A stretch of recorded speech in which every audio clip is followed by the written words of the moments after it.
O melhor fim de semana da Mercedes e de Lewis Hamilton em 2023 teve o pior desfecho possível. Sua maior ameaça a Red Bull e a Max Verstappen acabou em desclassificação por infringirem uma regra de quase 30 anos, e a Ferrari caiu junto. A Red Bull foi vistoriada, não tinha cometido o mesmo erro. Hamilton perdeu o segundo lugar no GP dos Estados Unidos algumas horas depois de ter perseguido Verstappen de perto com sua Mercedes atualizada naquela que foi sua corrida mais competitiva do ano. Ao mesmo tempo, a Ferrari de Leclerc foi excluída do sexto lugar. Os carros deles quebraram a mesma regra, a que se refere à espessura da prancha sob o carro, que deve ser no mínimo de 9 milímetros depois do desgaste natural de uma sessão competitiva. Isso deixa dúvidas sobre o ótimo fim de semana da Mercedes, que foi também beneficiada por alguns problemas que quase levaram a uma derrota do tricampeão Verstappen. Essa regra existe há quase 30 anos, desde o GP da Alemanha de 1994. Ela é parte das iniciativas de segurança que se seguiram às mortes de Ayrton Senna e Roland Ratzenberger em Imola naquele mesmo ano. Nenhuma equipe pode dizer que não sabia.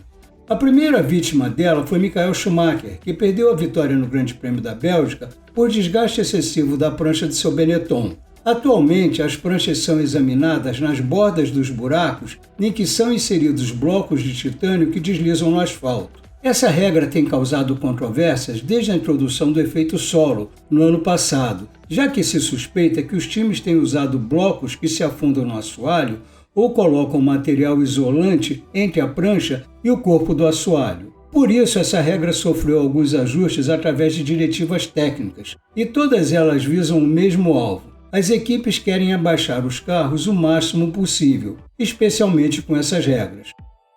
Mas por que a Mercedes e a Ferrari erraram? Uma razão óbvia é o cronograma das Sprint Races. Dá para pensar que nem a Mercedes nem a Ferrari teriam cometido esse deslize no fim de semana normal, com 3 treinos livres. Mas um só treino de 1 hora antes do qualify da sexta-feira, quando o acerto dos carros é congelado e se aplicam as regras de parque fechado, complicou tudo, especialmente em uma pista como Austin, que é muito ondulada. A Mercedes tem certeza de que foi isso que causou esse desgaste maior do que o esperado, principalmente porque ela estava estreando uma atualização naquele GP, por coincidência, exatamente um novo assoalho. Não andar com o tanque cheio na sexta-feira, ter que fazer estimativas da intensidade das ondulações e passar agressivamente sobre as zebras durante a corrida complicaram a escolha da altura correta. Mas a situação é a mesma para todo mundo, como admitiu o chefe da Mercedes, Toto Wolff. As outras equipes acertaram, a Mercedes errou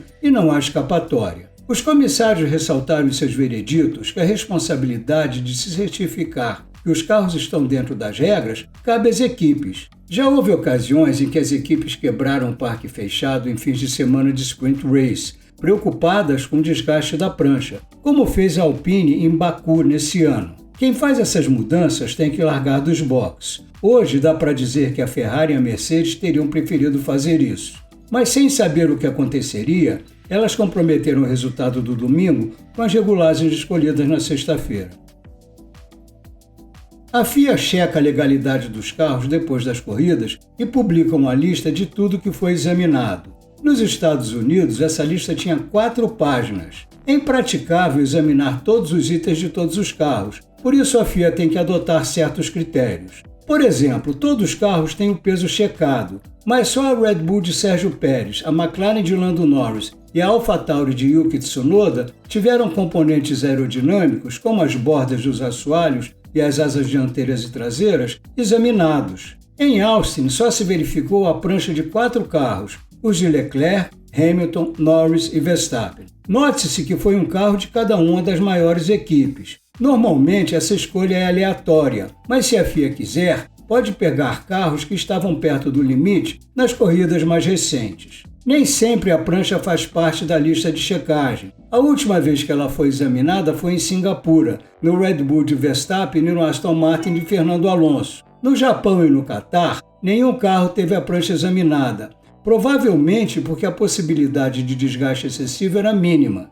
Como as duas equipes admitiram em Austin, as características da pista e o cronograma da Sprint Race induziram esses problemas e levaram os comissários a verificar a legalidade dos carros de ponta. mas nada obriga que carros da mesma equipe sejam verificados quando a infração é constatada. Assim, é bem possível que a Ferrari de Carlos Sainz e a Mercedes de George Russell tenham se livrado de desclassificações. E também é possível que algumas outras equipes tenham se livrado simplesmente por não serem examinados.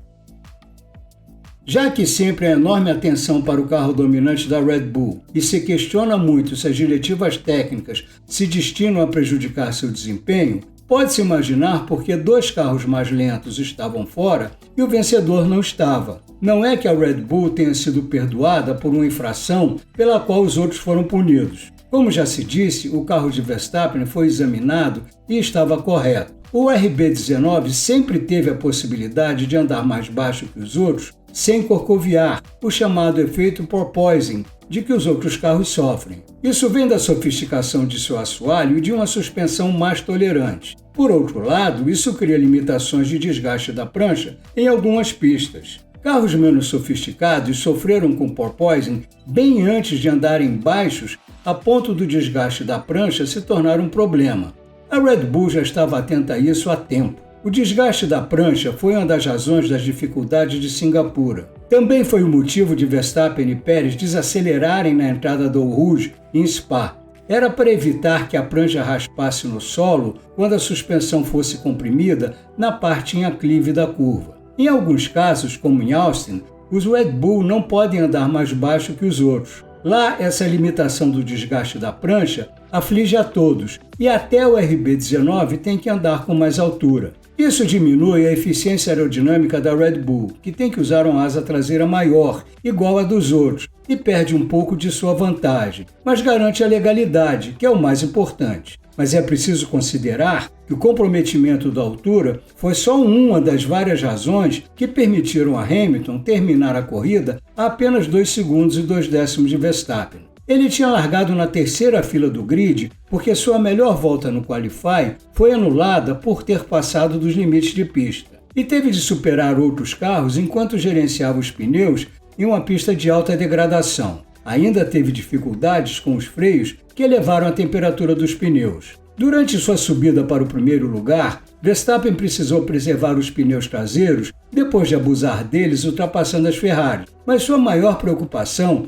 era que os freios estavam esponjosos desde o começo da corrida. Nessa situação, o piloto não sente se são os dianteiros ou os traseiros que estão na iminência de um bloqueio. Como ele precisava frear com cautela, os pneus dianteiros começaram a perder temperatura, aumentando a possibilidade dos freios bloquearem. Mesmo assim, Verstappen venceu e não foi desclassificado, o que leva a uma conclusão. Será que o otimismo da Mercedes com seu upgrade resiste a um olhar mais detalhado? Como disse Mark Riley no The Race Members Club, para Hamilton superar um Red Bull, Verstappen teve que largar em sexto e ter problemas de freios. E no final, a Mercedes estava com um carro ilegal. Falando assim, se desmerece o que parece ser claramente uma evolução muito eficiente do assoalho. Ela melhorou o desempenho e deu bem mais confiança aos pilotos, particularmente a Hamilton. Ele acha que essa foi a melhor evolução em termos de ritmo.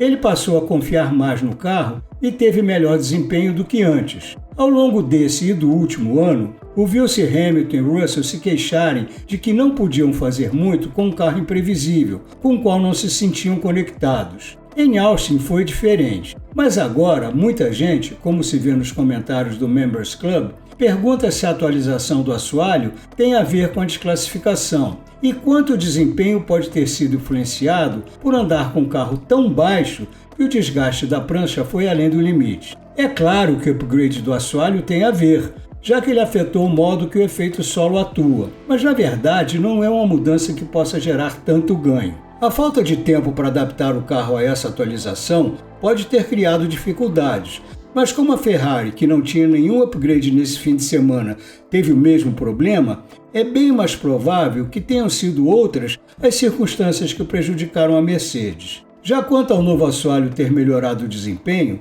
não se pode negar que andar mais baixo aumenta o efeito solo e cria mais downforce. Mas nada leva a crer que a Mercedes ou a Ferrari estavam andando tão baixas a ponto de ganharem desempenho. Além do mais, se o carro estiver baixo demais e bater no asfalto, acaba perdendo performance. As equipes tomam cuidado com o desgaste da prancha porque a eliminação sumária é quase inevitável. É inconcebível que alguém corra esse risco deliberadamente só porque há um ganho de desempenho. Depois da desclassificação, Hamilton afirmou que ela não elimina o progresso trazido por esse upgrade. E a equipe está otimista que ele vai ficar evidente nas próximas corridas. Só no México e nas outras provas que nós, e a Mercedes, poderemos ter certeza disso.